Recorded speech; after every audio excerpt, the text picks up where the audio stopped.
Shalom. Ada sebut saja. Halo, thank you. Oke, kita mau bersama berdoa. Mari kita berdoa. Tuhan, aku sungguh sangat bersyukur untuk hari ini dapat kesempatan untuk bagikan renungan firman Tuhan di Live TikTok.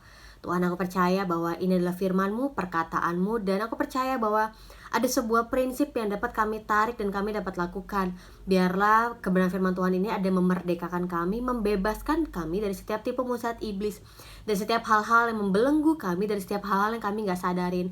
Kami percaya firman-Mu adalah kebenaran kami, Tuhan. Firman-Mu adalah penuntun bagi hidup kami, jalan kami terang, supaya kami dapat berjalan dalam terang itu, berjalan di dalam kasih-Nya Tuhan, dalam kebenaran Tuhan. Terima kasih Tuhan, aku percaya Engkau juga akan memperlengkapi dan menyertai setiap Bapak Ibu yang mendengarkan renungan hari ini. Biar kiranya ada kasih-Nya Tuhan, kemurahan Tuhan, belas kasihan Tuhan dinyatakan bagi setiap orang yang mendengarkan, termasuk Tuhan setiap orang-orang yang baru pertama kali dengarkan firman Tuhan. Aku percaya bahwa Engkau Allah yang dapat menyentuh hati dan melembutkan setiap tanda-tanda hati yang ada, supaya mereka dapat mendengar dan mereka menerima dengan sukacita dan mereka bisa berbuah di dalam firman Tuhan. Terima kasih Tuhan, penyertaan dan pemeliharaan Tuhan sempurna. Bahkan aku percaya Tuhan dapat menggagalkan dan menghancurkan setiap tipu muslihat iblis, rencana-rencana roh-roh jahat yang ingin mengambil sukacita kami. Di dalam nama Tuhan Yesus, sama-sama katakan amin. Shalom semua. Yang baru pertama kali hadir, kita akan baca firman Tuhan sama-sama dari Kisah Para Rasul 6 ayat yang ke-8 sampai ayat yang ke-15. Beberapa dari kita mungkin sudah tahu tentang hal ini, yaitu Stefanus. Dan setiap kali saya baca firman Tuhan, meskipun ini perikopnya udah pernah saya baca sebelumnya, tapi saya usahakan untuk menghilangkan dulu nih segala informasi asumsi yang saya milikin, supaya kita bisa baca firman Tuhan seakan-akan kita baru pertama kali dapetin perikop itu, kita baru pertama kali baca firman Tuhan. Tujuannya apa? Tujuannya supaya kita tidak membatasi pekerjaan Tuhan dalam hidup kita, tidak membatasi tuntunan Roh Kudus dalam hidup kita. Jadi asumsi informasi itu boleh dipinggirkan dulu, kita baca sebagaimana kita pertama kali baca firman Tuhan. Dan Stefanus yang penuh dengan karunia dan kuasa mengadakan mujizat-mujizat dan tanda-tanda di antara orang banyak. Stefanus ini siapa ya? Stefanus ini adalah, kita baca di perikop sebelumnya, adalah salah satu orang yang dikenal baik, penuh dengan roh dan hikmat, dipilih untuk melayani khusus orang-orang miskin. Stefanus yang dikatakan di Kisah Para Rasul 6 ayat 5, seorang yang penuh dengan iman dan Roh Kudus. Stefanus mengadakan mujizat-mujizat dan tanda-tanda di antara orang banyak. Kita keliru nih kalau berpikir ada seseorang, khususnya hamba Tuhan, yang bisa melakukan mujizat dan tanda-tanda yang ajaib. Lalu kita berpikir, wah keren banget tuh hamba Tuhan. Sekali lagi firman Tuhan ajarkan kita bahwa di balik orang-orang yang luar biasa dalam Kisah Para Rasul, bukan karena kekuatan mereka, bukan karena kepintaran mereka, tetapi karena Roh Kudus yang menyertai pelayanan mereka. Sehingga akhirnya Stefanus dapat mengadakan mujizat-mujizat dan tanda-tanda di antara orang banyak. Ayat yang ke-9. Tetapi tampillah beberapa orang dari jemaat Yahudi yang disebut jemaat orang Libertini. Anggota jemaat itu adalah orang-orang dari Kirene dan dari Alexandria, bersama dengan beberapa orang Yahudi dari Kilikia dan dari Asia. Wah, jadi ini adalah orang-orang Yahudi yang berasal dari banyak daerah. Ya, mereka sedang bersoal jawab dengan Stefanus. Mereka lagi diskusi. Mereka mengajukan pertanyaan, Stefanus menjawab, mereka berdiskusi gitu ya, dengan Stefanus yang penuh dengan karunia dan kuasa. Ayat yang ke-10. Tetapi mereka tidak sanggup melawan hikmatnya dan roh yang mendorong Stefanus berbicara. Wah, ini keren banget ya. Stefanus bisa berhadapan sama orang-orang Yahudi dari berbagai macam daerah. Stefanus bisa berbicara dengan hikmat dan ada Roh Kudus yang mendorong dia untuk bicara, sehingga dia bisa berani nih berbicara di hadapan orang-orang Yahudi. Kita saksikan bahwa tidak banyak ya orang yang berani bicara di depan banyak orang. Setuju nggak? Dulu saya sebelum belajar untuk bagaimana bicara di depan banyak orang, saya juga takut. Saya nggak biasa bicara di atas mimbar, saya nggak biasa bicara di depan banyak orang. Apalagi waktu itu saya dapat kesempatan untuk melayani ibu-ibu dari kelompok oikumene di bawah TNI Angkatan Darat di daerah Ancol.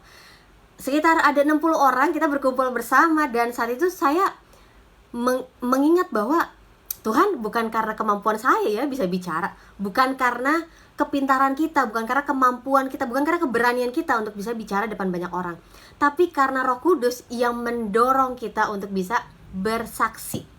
Ada hikmatnya Allah yang menyertai kita untuk kita bisa menyatakan kebenaran. Nah, lalu mereka menghasut beberapa orang untuk mengatakan, kami telah mendengar dia, maksudnya Stefanus, mengucapkan kata-kata hujat terhadap Musa dan Allah. Tunggu dulu, kita kayaknya harus ulang untuk ngerti maksud dari ayat ini. Sebelumnya, orang-orang Yahudi ini kan bersoal jawab dengan Stefanus, ya kan? Dan mereka itu gak bisa untuk melawan hikmatnya Stefanus dan Roh Tuhan yang ada mendorong Stefanus bicara. Sampai akhirnya mereka menghasut. Tunggu, kalau menghasut ini kan dampaknya gimana? Baik gak? Kita menghasut dia atau menghasut ini udah pasti akan bertujuan jahat. Nah, firman Tuhan katakan mereka menghasut beberapa orang untuk mengatakan bahwa kami telah mendengar Stefanus mengucapkan kata-kata hujat terhadap Musa dan Allah. Jadi karena beberapa orang Yahudi ini gak bisa melawan Stefanus, gak bisa melawan hikmat yang gak bisa melawan Roh Kudus, akhirnya mereka menghasut beberapa orang dengan tujuan untuk merendahkan Stefanus, menjatuhkan Stefanus, bahkan menganggap Stefanus telah mengucapkan kata-kata hujat terhadap Musa dan Allah. Musa adalah salah satu tokoh yang kita sangat kenal, adalah tokoh yang besar di golongan orang Yahudi, orang Israel, sosok yang sangat dihargai oleh orang Israel. Dengan jalan demikian, mereka mengadakan suatu gerakan di antara orang banyak, serta tua-tua dan ahli-ahli Taurat. Mereka menyergap Stefanus, menyeretnya, dan membawanya ke hadapan mahkamah agama. Wow, jadi cuma gara-gara mereka gak senang dengan Stefanus, mereka gak bisa mengalahkan Stefanus, hikmatnya Stefanus dan bagaimana Roh Allah ada menyertai Stefanus, sampai akhirnya mereka menghasut, membuat orang-orang itu jadi marah gitu ya, membuat orang itu jadi kesel sama Stefanus karena kami dengar Stefanus sudah menghujat Musa dan Allah. Cuma gara-gara orang-orang Yahudi yang gak suka dengan Stefanus. Dan karena ada banyak orang yang terhasut dengan perkataan orang-orang Yahudi ini, akhirnya mereka menyergap Stefanus, menyeretnya, dan membawanya ke hadapan mahkamah agama. Apa alasan mereka menangkap Stefanus? Karena mereka gak suka dengan Stefanus, gak suka dengan hikmat, gak suka dengan apa yang Stefanus katakan, gak suka dengan keberanian Stefanus. Sehingga akhirnya mereka menangkap Stefanus, bahkan dikatakan menyeretnya, ditarik paksa gitu ya, dan akhirnya dibawa ke mahkamah agama. Lalu mereka memajukan saksi-saksi palsu. Jadi gak cuma mereka menghasut orang-orang itu, tapi mereka juga mengambil saksi-saksi palsu.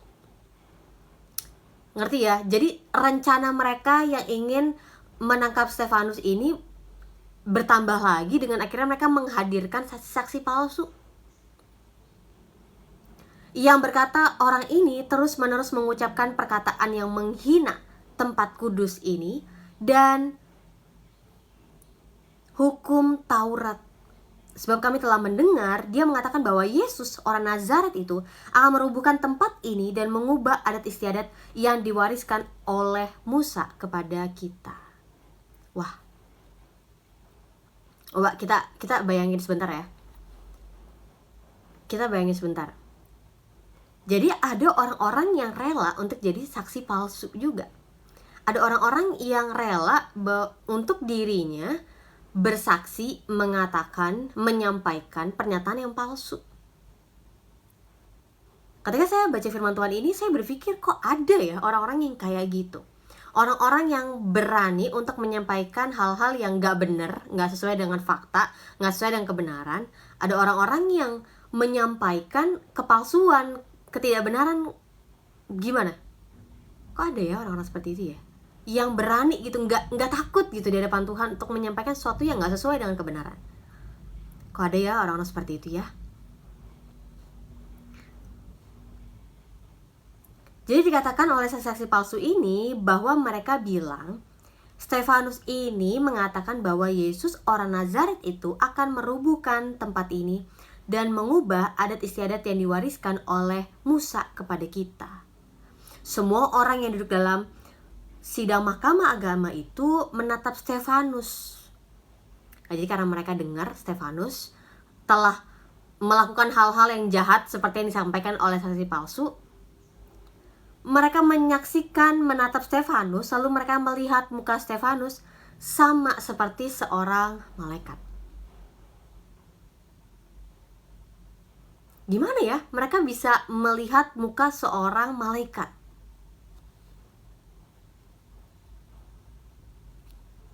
Apakah orang saat itu udah sering ngeliat malaikat? Atau mereka melihat muka Stefanus tidak seperti kebanyakan manusia yang ada di dalam ruangan itu. Nggak biasa. Sesuatu yang tidak normal dalam arti muka yang gimana ya? Muka yang penuh dengan kemuliaan kah? Kita baca selanjutnya. Kisah Para Rasul 7. Karena ini masih satu kaitan ya. Tidak seperti saat biasanya mereka melihat Stefanus. Iya, bisa aja. Sepertinya beda daripada seperti mereka sebelumnya melihat Stefanus. Atau bisa aja mereka tidak seperti biasanya melihat muka manusia. Lalu muka Stefanus ini berbeda gitu ya. Nggak seperti kebanyakan manusia saat itu. Lalu kita baca pembelaan Stefanus. Kata imam besar, benarkah demikian? Jawab Stefanus, hai saudara-saudara dan bapak-bapak, dengarkanlah.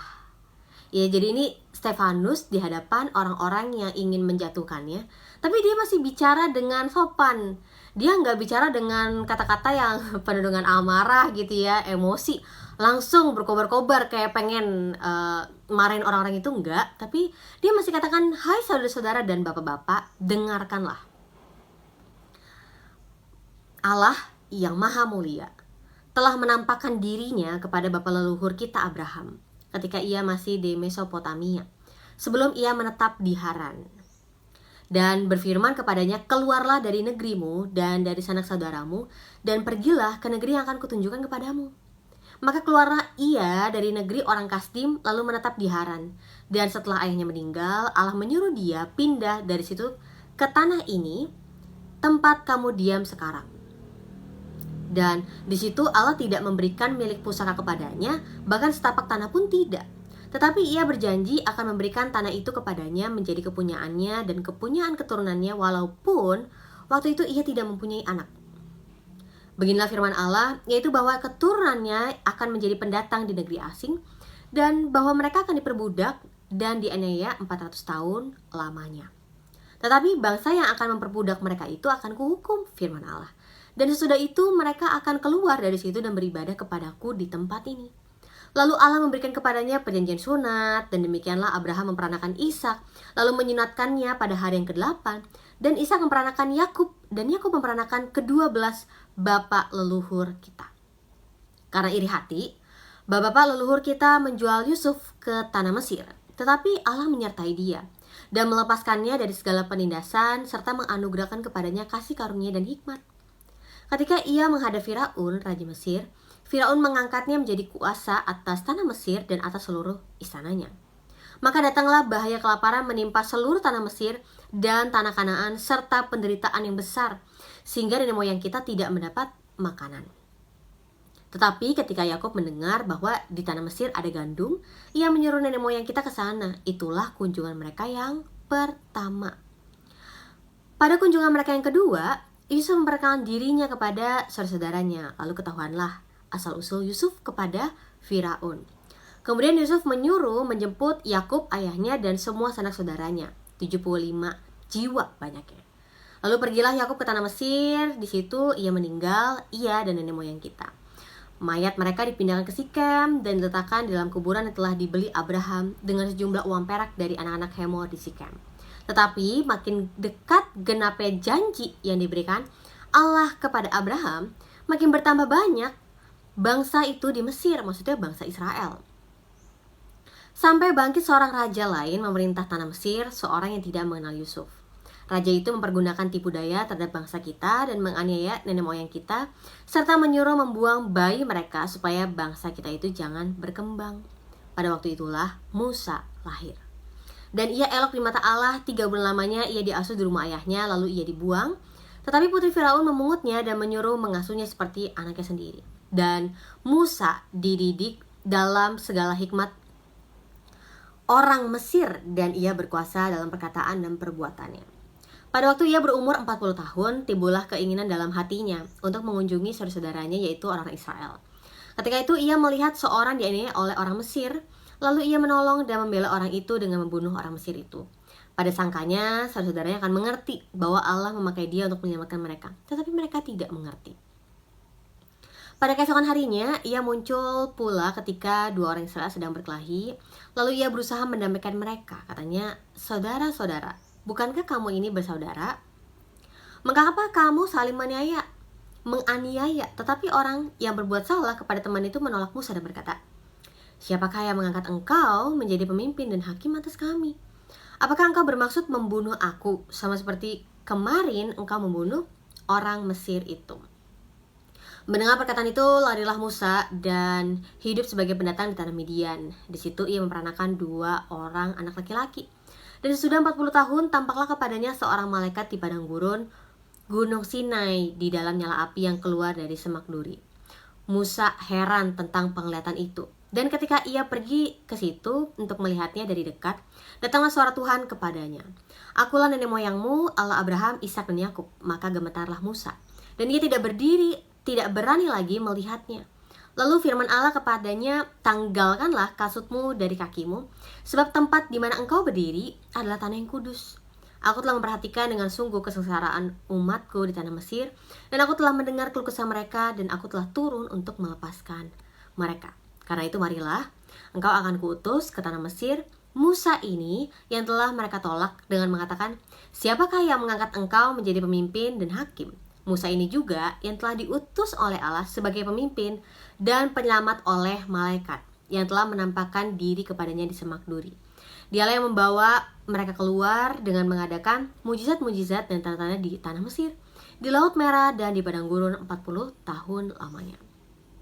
Musa ini pula lah yang berkata kepada orang Israel, "Seorang nabi seperti aku ini akan dibangkitkan Allah bagimu dari antara saudara-saudaramu." Musa inilah yang menjadi pengantara dalam sidang jemaah di padang gurun di antara malaikat yang berfirman kepadanya di Gunung Sinai, nenek moyang kita.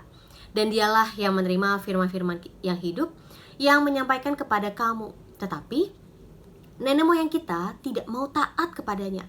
Malahan mereka menolaknya dalam hati, mereka ingin kembali ke tanah Mesir. Kepada Harun mereka berkata, "Buatlah untuk kami beberapa Allah yang akan berjalan di depan kami. Sebab Musa telah memimpin kami keluar di tanah Mesir, kami tidak tahu apa yang telah terjadi dengan dia." Lalu pada waktu itu mereka membuat sebuah anak lembu dan mempersembahkan persembahan kepada berhala itu. Dan mereka bersukacita tentang apa yang dibuat sendiri oleh mereka. Maka berpalinglah Allah dari mereka dan membiarkan mereka beribadah kepada bala tentara langit. Seperti yang tertulis dalam kitab nabi-nabi, "Apakah kamu mempersembahkan kepadaku korban sembelihan dan persembahan selama 40 tahun di padang gurun itu, hai kaum Israel? Tidak pernah malahan kamu mengusung kemah Molok dan binatang dewa Revan, patung-patung yang kamu buat itu untuk disembah. Maka aku akan membawa kamu ke dalam pembuangan sampai di seberang sana Babel." Kemah kesaksian ada pada nenek moyang kita di padang gurun, seperti yang diperintahkan Allah kepada Musa untuk membuatnya menurut contoh yang telah dilihatnya. Kemah itu yang diterima nenek moyang kita dan yang dengan pimpinan Yosua dibawa masuk ke tanah ini, yaitu waktu tanah ini direbut dari bangsa-bangsa lain yang dihalau Allah daripada nenek moyang kita. Demikianlah sampai kepada zaman Daud.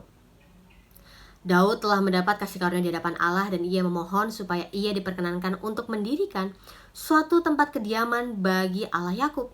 Tetapi Salomo lah yang mendirikan sebuah rumah untuk Allah.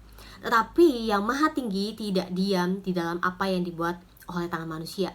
Seperti yang dikatakan oleh Nabi, langit adalah tahtaku dan bumi adalah tumpuan kakiku. Rumah apakah yang akan kamu dirikan bagiku? Demikianlah firman Tuhan. Tempat apakah yang akan menjadi perhentianku? Bukankah tanganku sendiri yang akan membuat semuanya ini? Hai orang-orang yang keras kepala dan yang tidak bersunat hati dan telinga. Kamu selalu menentang Roh Kudus sama seperti nenek moyangmu, demikian juga kamu.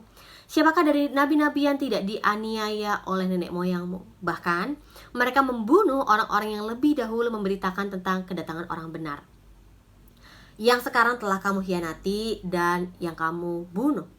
Kamu telah menerima hukum Taurat yang disampaikan oleh malaikat-malaikat, tetapi kamu tidak menurutinya.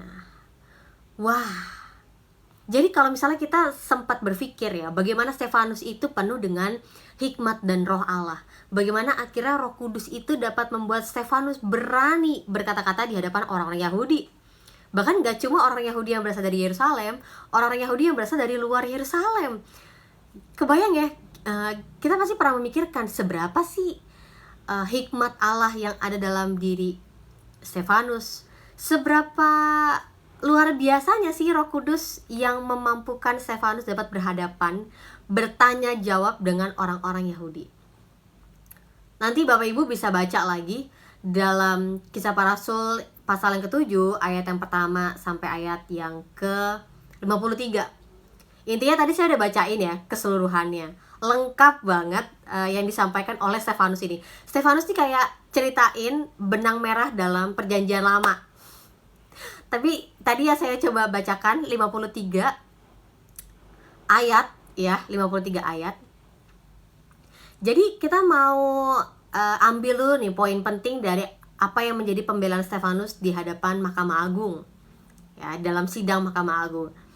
Singkatnya, Stefanus menceritakan dari awal mulanya orang Israel, yaitu Abraham, ya kan, bapak mereka.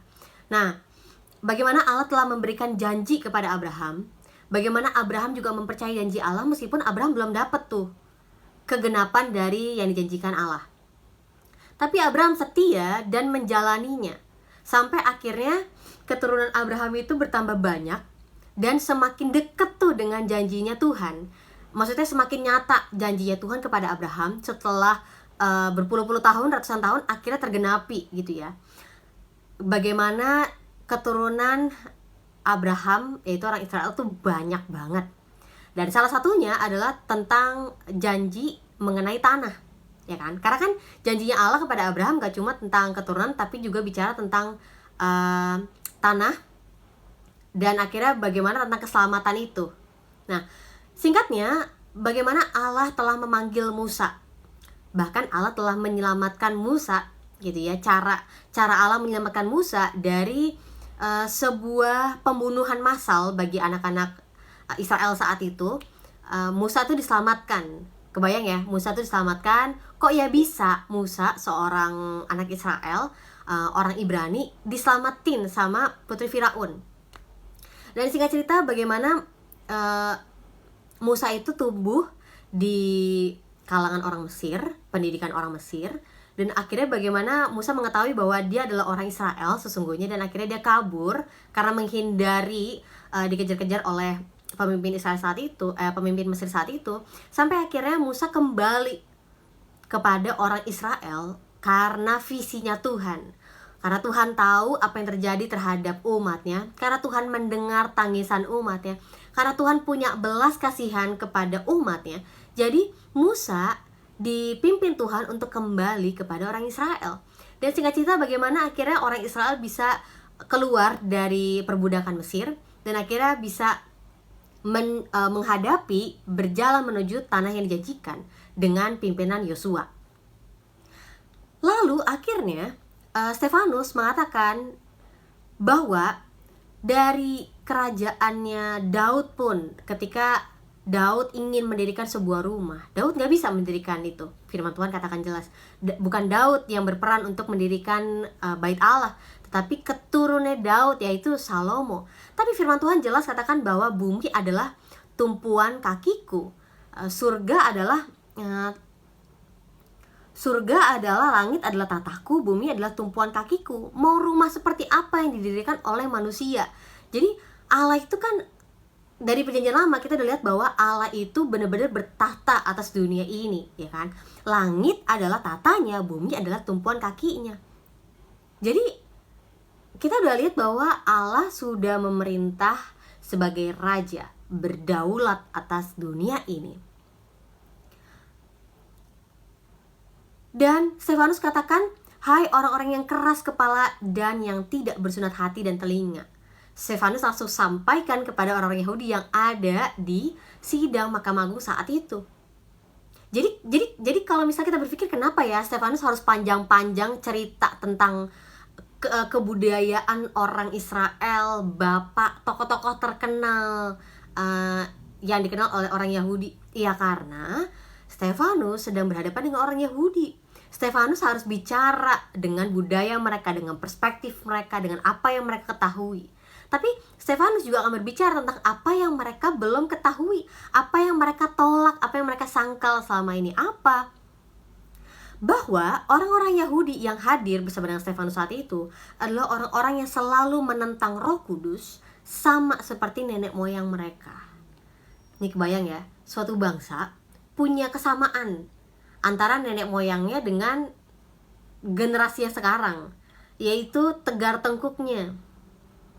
Kemarin saya dengar dalam khotbah yang disampaikan oleh salah satu pendeta, dia katakan bahwa tegar tengkuk dengan kesombongan itu beda.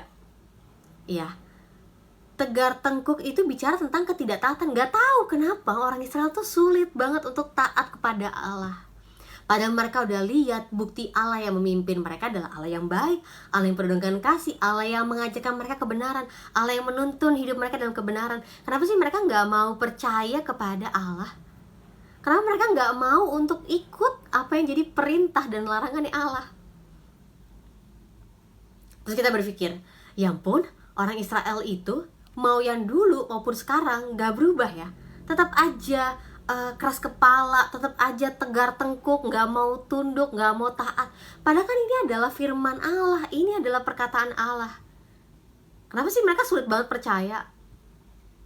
Ya, kalau misalnya kita baca firman Tuhan, kita akan melihat betapa keras kepala dan tegar tengkuknya orang Israel.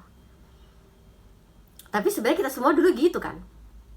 Kita menganggap diri kita benar, kita menganggap rencana kita adalah rencana yang paling baik, kita menganggap bahwa kita yang paling pintar, kita yang paling tahu hidup kita yang paling bisa merencanakan seluruh hidup kita, sampai kita nggak bisa untuk memilih mentaati Allah. Ya karena hidup kita tuh masih kita pegang sendiri, masih kita kuasai sendiri. Selanjutnya, siapakah dari nabi-nabi yang tidak dianiaya oleh nenek moyangmu? Wow, Stefanus bisa bicara hal ini di hadapan orang-orang Yahudi. Siapa lagi kalau bukan Roh Kudus yang ada yang memberikan keberanian sehingga Stefanus bisa bicara muka dengan muka ya. Stefanus nggak bicara berbelit-belit, Stefanus langsung bicara dengan on point kepada orang Yahudi. Bahkan orang-orang Israel telah membunuh orang-orang yang telah terlebih dulu memberitakan kedatangan orang benar.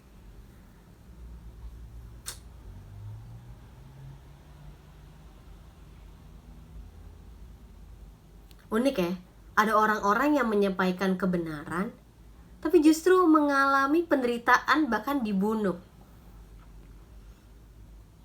Nah, terus kita juga lihat jadi ada kesamaan pola ya dalam firman Tuhan ini. Kita selalu akhirnya menyaksikan ada pola, ada prinsip yang akhirnya kita bisa ketahui dan kita bisa mengerti dan kita bisa lakukan, bahwa ternyata kebenaran itu nggak selamanya akan diterima.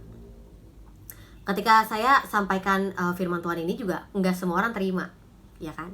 Ketika saya sampaikan firman Tuhan ini nggak semua orang setuju. Ketika kita sampaikan, ketika kita lihat ada orang di luar sana, mungkin kita nggak perlu bicara tentang keagamaan. Ada orang-orang yang mau ceritain kebenaran, malah ditangkap dengan UU ITE. Ada orang-orang yang bicara apa adanya, fakta, malah ditangkap dan masukin penjara. Jadi kita melihat bahwa dunia ini tuh tidak berpusat kepada kebenaran. Dunia yang kita hidupin sekarang tidak menyukai kebenaran. Mereka menyukai ilusi sendiri, mereka menyukai pemikiran mereka sendiri. Mereka punya idealis yang sebenarnya tidak berpusat, tidak berdasar pada kebenaran. Dulu saya berpikir bahwa, wah, ketika saya sampaikan kebenaran ini, karena saya tahu ada banyak orang yang perlukan kebenaran ini, maka setiap orang yang mendengarkan akan mendukung, akan setuju, akan menerima setiap kebenaran ini dengan sukacita. Tapi ketika saya melihat bahwa kenyataannya nggak cuma bicara tentang keagamaan, faktanya kebenaran itu malah justru ditutupin, kebenaran itu malah diredam, kebenaran itu malah tidak diberikan ruang, tidak diberikan kesempatan. Itu tuh menjadi sebuah cerminan bagi kita bahwa karena dunia yang kita tinggalin sekarang adalah dunia yang dikuasai oleh kejahatan. Dunia yang dikuasai oleh kegelapan, dunia yang dikuasai oleh si jahat ya, setan. Makanya kalau misalnya ada orang yang bicara tentang kebenaran, terus akhirnya justru ditangkap, ditutupin, dihilangkan, bahkan dibunuh. Mereka berpikir mereka bisa menghambat, membungkam kebenaran. Mereka lupa bahwa Allah di atas segala Allah, Tuhan di atas segala Tuhan, Raja di atas segala Raja, yaitu Yesus Kristus yang mengetahui segala sesuatunya. Yesus Kristus yang melihat bahwa kebenaran itu sedang ditutup-tutupin, sedang dihilangkan, sedang diredam. Saya tadi baru bagikan salah satu foto yang jadi perenungan saya, bahwa pada akhirnya kita semua akan menghadapi tata putih. Kita semua manusia akan menghadapi tata putih, dan kita semuanya akan diuji, akan dihakimi menurut apa yang kita lakukan, apa yang kita bicarakan, apa yang kita pikirkan. Dan dari hal itu kita jadi belajar bahwa ketika kita hidup di dunia ini, ya, dan kita hidup sesuai dengan ilusi kita hidup sesuai dengan keinginan kita, keinginan daging kita, keegoisan kita, kejahatan kita nggak bisa menghindari penghakiman tata putih nanti. Bahwa akhirnya kita akan diadili. Itu yang membuat saya jadi berpikir bahwa jadi yang saya lakukan sekarang, saya lakukan yang benar, saya lakukan yang salah. Karena saya punya motif apa? Nah, karena beberapa orang nggak mempercayai adanya tata putih penghakiman kepada semua orang, jadi mereka hidup seenaknya. Ya, ini hidup cuma sekali, karena hidup cuma sekali, have fun lah. Karena hidup sekali, kita bisa ngelakuin apa aja. Karena kita bisa ngelakuin apa aja, kita bisa ngomong apa aja lewat sosmed kita bisa berkata apa aja, kita bisa mengatakan kata-kata hujat, kita bisa merendahkan orang, kita bisa jahatin orang. Jangan lupa, kita akan mati. Setelah mati kita akan dihakimin. Atau mungkin bagi kita yang dapat kesempatan umur panjang, dapat beroleh kasih karunia Tuhan, akhirnya ketemu Tuhan, tapi kan tetap aja menghadapi penghakiman tata putih. Dan akhirnya itu menyadarkan kita bahwa pada akhirnya kita harus bertanggung jawab atas seluruh hidup kita di hadapan Tuhan. Nah, saya saksikan ketika baca kisah para rasul ini, Roh Kudus yang memberikan kekuatan dan keberanian bagi orang-orang percaya untuk bisa memberitakan Injil, untuk bisa berhadapan dengan orang Yahudi, membuat mereka tuh berani atas segala resiko. Terus saya berpikir bahwa tapi apa mereka nggak takut? Mereka kan manusia biasa gitu ya. Apa mereka nggak takut mati? Apa mereka nggak takut rugi? Apa mereka nggak takut nama baik mereka tercoreng? Apa mereka nggak takut untuk dihindari oleh kelompok banyak orang saat itu, dikucilkan, ya kan? Apa mereka nggak takut gitu berhadapan sama para pemimpin Yahudi, para penguasa saat itu? Lalu ketika saya baca lagi firman Tuhan, Kisah Para Rasul, saya menyaksikan apa yang membuat mereka nggak takut terhadap seluruh resiko, kerugian dan penderitaan yang mereka alami. Karena Tuhan yang jamin hidup mereka. Ini jadi kuncinya. Karena mereka percaya Tuhan yang pelihara dan jamin hidup mereka. Bahkan kalau sampai akhirnya mereka pun mati, mereka akan bersama dengan Tuhan. No regrets. Gak ada penyesalan. Dan itu merema dalam hati saya. Itu menguatkan saya untuk, iya ya, apa yang kita takutin selama ini sebagai orang percaya. Ketika kita takut untuk bicara kebenaran, ketika kita takut untuk hidup sesuai dengan kebenaran, ketika kita takut untuk menghidupi kebenaran, karena kita takutnya orang gak tolong kita. Takut apa lagi? Karena kita takut nanti orang gak baik sama kita. Apalagi? Kita takut kita nanti gak punya teman. Apalagi? Kita takut nanti kita gak ada lagi jaminan untuk kita bisa hidup. Pertanyaan ini adalah pertanyaan yang memiliki poin yang bagus, tepat, yang saya juga bisa bagikan kepada Bapak Ibu semua. Pertanyaannya adalah, apakah kita hidup dijamin oleh orang lain atau kita hidup dijamin oleh Tuhan? Kalau misalnya kita hidup dijamin oleh orang lain, silakan cari pengakuan orang lain, silakan cari persetujuan orang lain, silakan kejar tuh ya namanya pengakuan, pertolongan orang lain, jaminan gitu ya, sehingga akhirnya kita nggak bisa hidup sesuai dengan kebenaran. Tapi kalau kita percaya bahwa hidup kita dijamin oleh Tuhan, hidup kita dipelihara sama Tuhan, hidup kita dijaga sama Tuhan, kita nggak perlu takut terhadap apapun. Karena Tuhan dapat menjadikan segala sesuatu itu kebaikan bagi orang-orang yang percaya kepadanya. Nah, berapa banyak nih kita yang mau menaruh harapan hanya kepada Tuhan? Kalau kita mau mengandalkan manusia, ya, mau sampai kapan mengandalkan manusia? Mau sampai kapan kita mau berharap sama manusia? Karena pada akhirnya kita akan dikecewakan. Pada akhirnya kita akan menderita, pada akhirnya kita akan sedih juga kok. Pada akhirnya kita akan berhadapan dengan kenyataan hidup. Pada akhirnya kita akan menyaksikan bahwa tidak ada seorang pun yang dapat menolong kita kecuali Tuhan. Ya. Nah, selanjutnya yang saya renungkan adalah dari Kisah Para Rasul ini, ternyata nggak cuma para rasul, tapi termasuk orang-orang yang di bawahnya, para pemimpin-pemimpin lainnya, para pelayan lainnya, para jemaat lainnya, nggak takut untuk memberitakan Injil. Yang saya mau disampaikan di sini adalah, dari mana mereka memiliki keberanian ini? Dari mana mereka berani untuk menghadapi kebenaran ini? Karena mereka melihat pemimpin mereka yang menghadapi segala sesuatunya, bukan kabur, tapi menghadapi segala sesuatunya dengan kekuatan dan hikmat daripada Tuhan. Karena pada akhirnya pemimpin mereka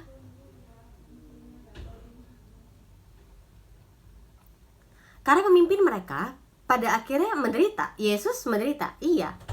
Mati, iya. Tapi kan bangkit. Ya di situ harusnya. Di belakang foto-foto itu, Cek. Iklan dulu, mohon maaf. Ya, oke, saya lanjutkan. Saya lagi bahas renungan firman Tuhan. Saya nggak bisa jawab pertanyaan teman-teman semua. Nggak apa-apa ya. Saya lagi serius nih sampaikan firman Tuhan. Nah, kemudian yang saya mau bagikan adalah, iya, para murid ini dapat menyaksikan bahwa, sebentar ya.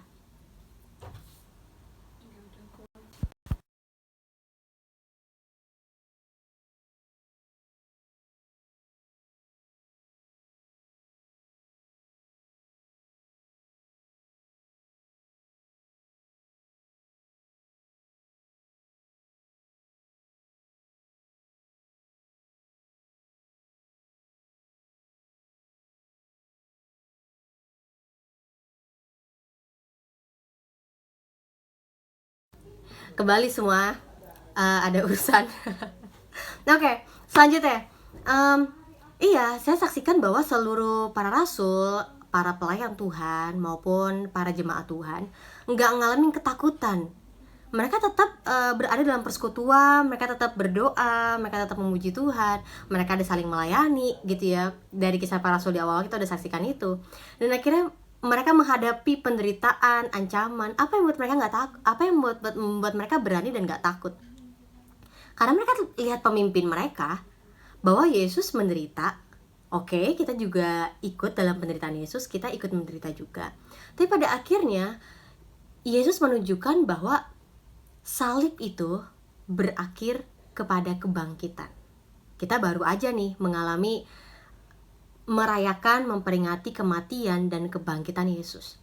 Semua orang, para pemimpin-pemimpin agama, seluruh orang-orang yang memberikan ajaran, yang memberikan apalagi pemahaman-pemahaman lah ya, orang-orang pinter, semua orang-orang yang wah di dunia ini, yang kita udah lihat dari sejarah maupun sampai hari ini, mati kan mereka, mati, nggak ada yang bangkit. Tapi Yesus bangkit, itu bedanya. Jadi kalau ada seseorang yang mengatakan bahwa akulah jalan kebenaran dan hidup, dan orang itu mati tapi bangkit, ya kenapa kita nggak ikutin dia aja? Dan semua orang yang percaya, para pelayan Tuhan, bahkan para rasul, setuju bahwa mereka nggak takut dengan penderitaan ini. Kalaupun mereka mati, mereka akan mendapatkan hidup karena Yesus hidup. Kebangkitan Yesus adalah kebangkitan tercatat di sejarah. Jadi Bapak Ibu bisa cari lebih lagi kalau misalnya mau mendalami catatan sejarah yang mencatat kebangkitan Kristus. Seluruh pemimpin agama nggak ada yang bangkit. Seluruh orang yang mengatakan dirinya pintar, hebat, penuh dengan kuasa, orang-orang yang maha tahu, mereka mati dan mereka nggak bangkit. Tapi Yesus bangkit. Yes. Dan itu jadi pengharapan bagi kita bahwa pada akhirnya kematian pun itu nggak jadi sebuah ketakutan. Ada banyak orang yang sekarang takut mati. Beberapa orang, karena saya tahu ada beberapa orang yang nggak takut mati. Ada beberapa orang yang takut mati karena mereka berpikir bahwa kalau udah mati udah nggak ada harapan lain, nggak ada yang bisa dilakukan. Setuju? Tetapi orang percaya memandang bahwa kematian itu bukan akhir dari segalanya. Kematian itu bukan akhir dari segalanya. Kematian itu cuma hanya terjadi sebentar. Lalu akhirnya kita akan menerima hidup yang kekal. Kita akan bersama dengan Yesus dan kita akan bersama-sama memerintah dengan Dia. Jadi kebayang nggak betapa luar biasanya penderitaan, kematian dan kebangkitan Yesus bagi orang percaya saat itu. Jadi orang percaya juga nggak takut menghadapi penderitaan, karena toh akhirnya mereka akan beroleh hidup bersama dengan Yesus. Mereka udah saksikan, firman Tuhan udah mencatat ada banyak buktinya kebangkitan Yesus. Dan dari catatan sejarah juga dibuktikan kebangkitannya. Meskipun ada beberapa orang yang mencoba untuk menggagalkan pemberitaan kebangkitan Yesus, yang menyerongkan informasi tentang kebangkitan Yesus, nggak apa-apa. Karena yang namanya kebenaran, pasti ada aja orang yang gak suka, atau ya kita lihat banyak firman Tuhan, orang-orang yang iri mengenai peristiwa Yesus. Nah, selanjutnya si Stefanus katakan, kamu telah menerima hukum Taurat yang disampaikan oleh malaikat-malaikat, akan tetapi kamu tidak menurutinya. Kita baca selanjutnya ya, karena ini masih tentang Stefanus. Kurang lengkap kalau kita nggak baca keseluruhannya, ya kita baca sama-sama. Ketika anggota-anggota mahkamah agama itu mendengar semuanya itu, sangat tertusuk hati mereka. Tunggu, kalau kita merasa hati tertusuk, sebenarnya itu karena apa sih? Pernah nggak kita merasa hati kita tertusuk? Pernah nggak hati kita kayak, sakit banget? Biasanya karena apa? Biasanya karena kebenaran itu benar, karena perkataan itu benar, karena yang disampaikan itu benar, ya kan? Tapi karena ya namanya manusia ya, yang selalu inginnya berdalih, yang selalu inginnya menyangkal, yang selalu inginnya menghindar, ya kan?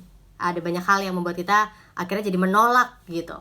Jadi anggota mahkamah agama itu tertusuk hatinya ketika mendengar perkataan Stefanus.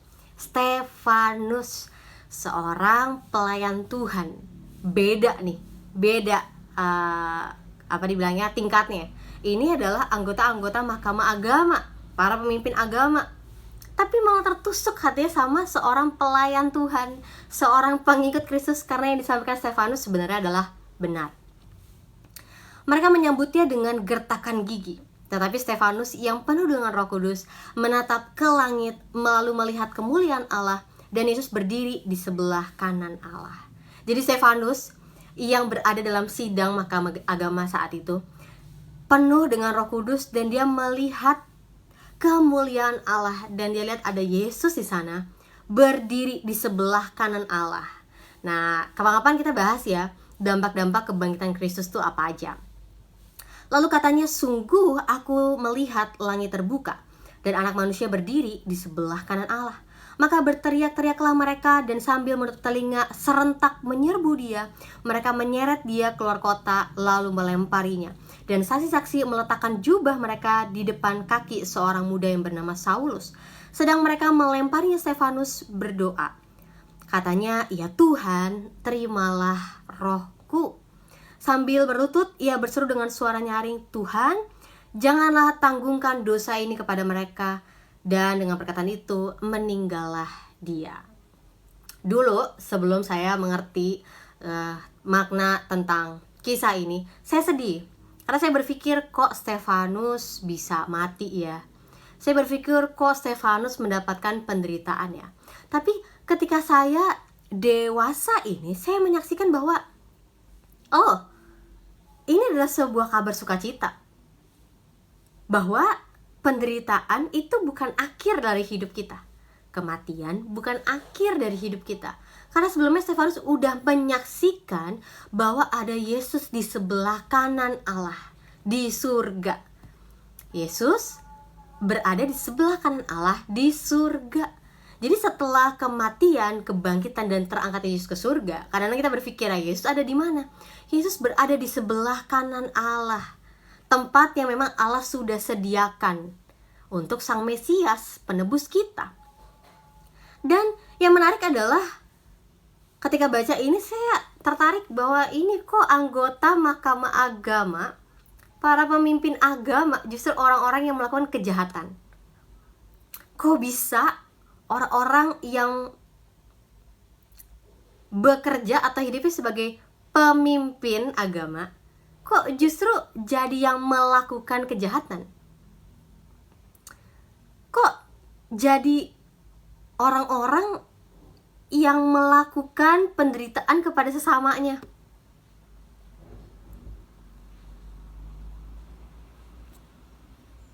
Kok bisa orang-orang Yahudi ini melakukan hal seperti ini?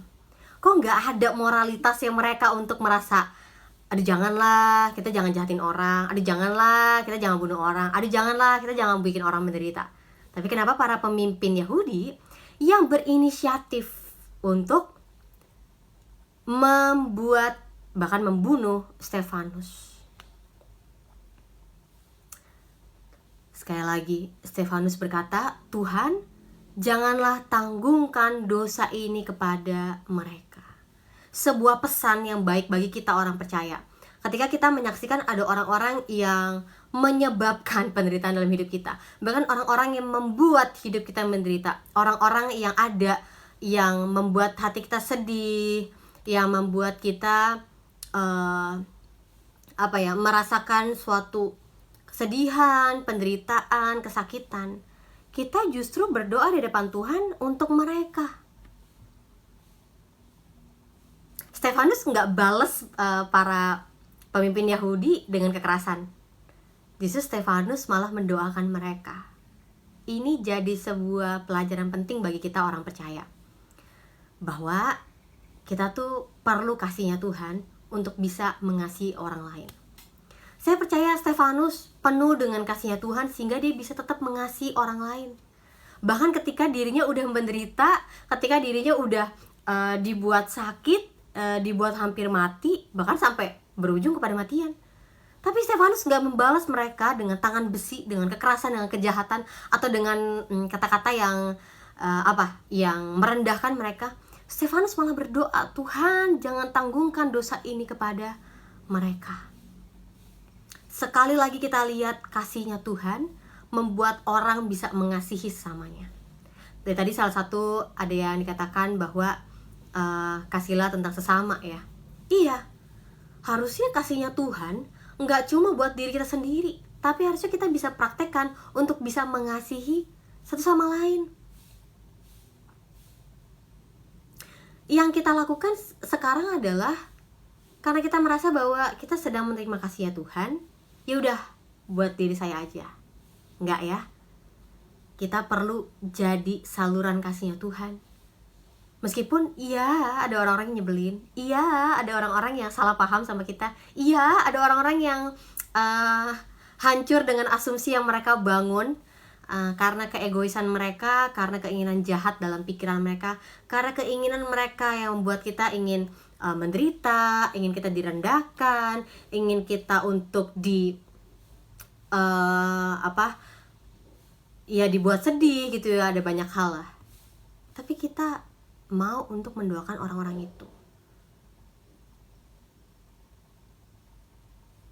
Wow, keren ya. Stefanus dalam penderitaannya adalah sebuah teladan bagi kita. Dia gak balas dengan kejahatan.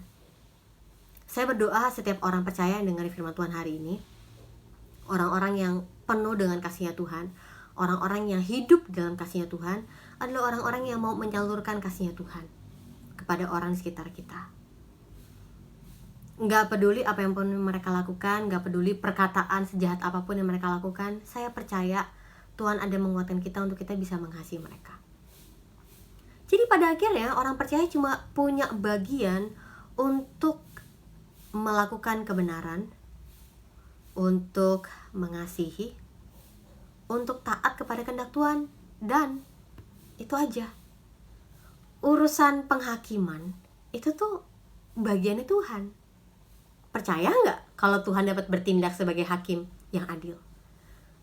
Untuk akhirnya bisa memberikan penghakiman, untuk akhirnya bisa memberikan pembelajaran, untuk akhirnya bisa memberikan sebuah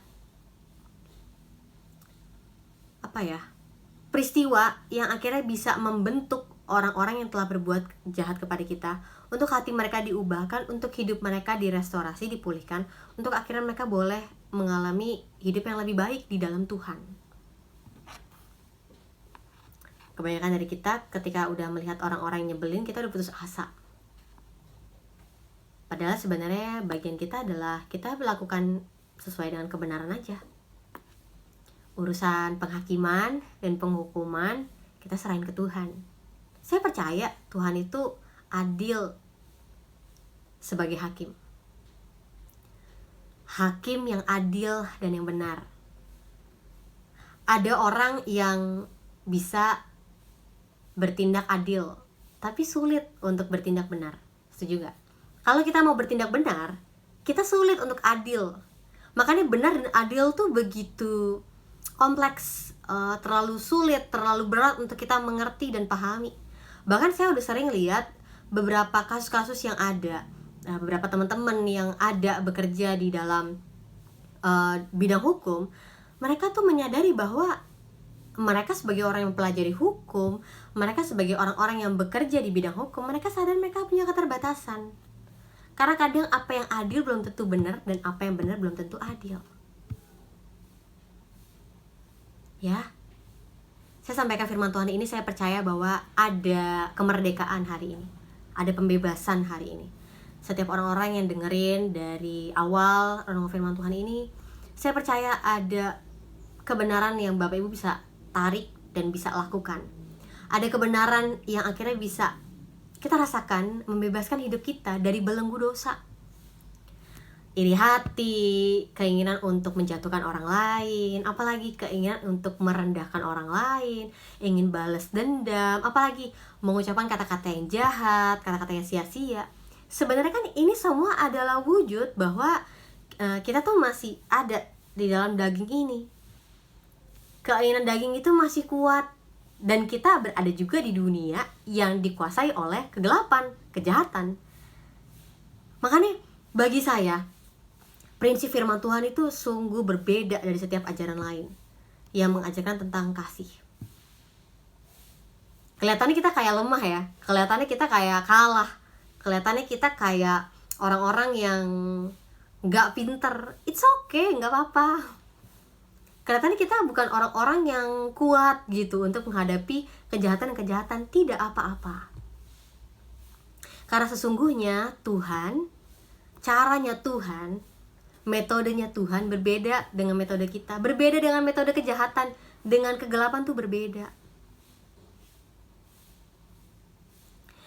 Izin tanya teman-teman, ada yang klaim magisterium punya otoritas dalam mengajar. Bagaimana dengan STT Protestan? Oh,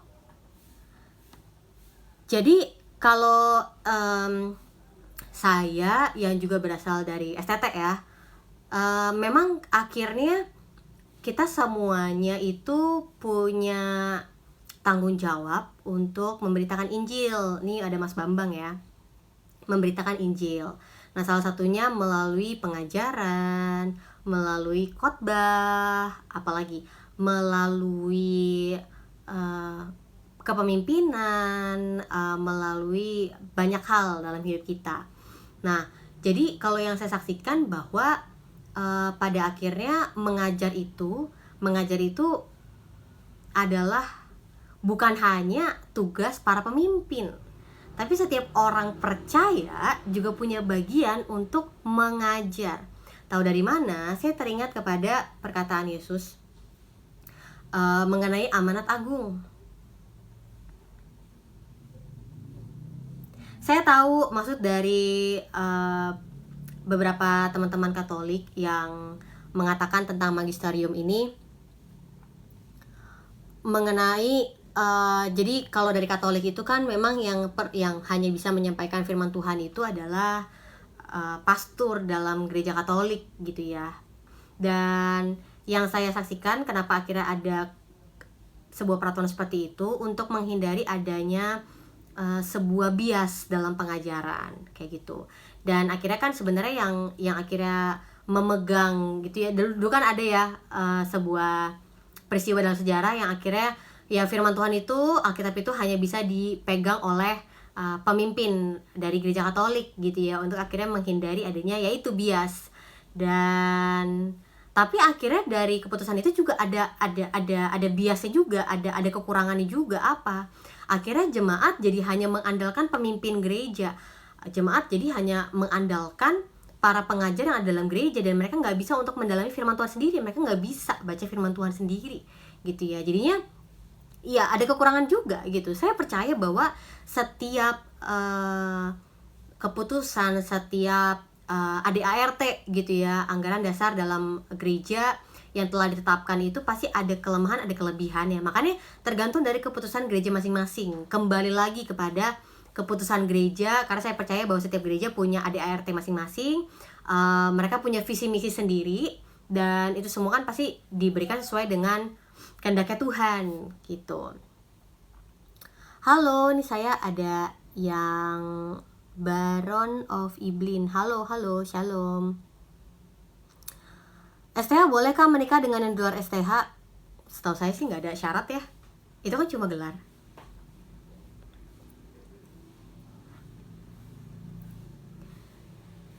Ya, tapi Mas Bambang bisa aja untuk cari apa ya, jawaban atau misalnya perspektif yang lain gitu ya. Maksud saya kalau saya yang tahu saya itu. Kalau misalnya mau membandingkan dengan perspektif lain boleh, nggak apa-apa.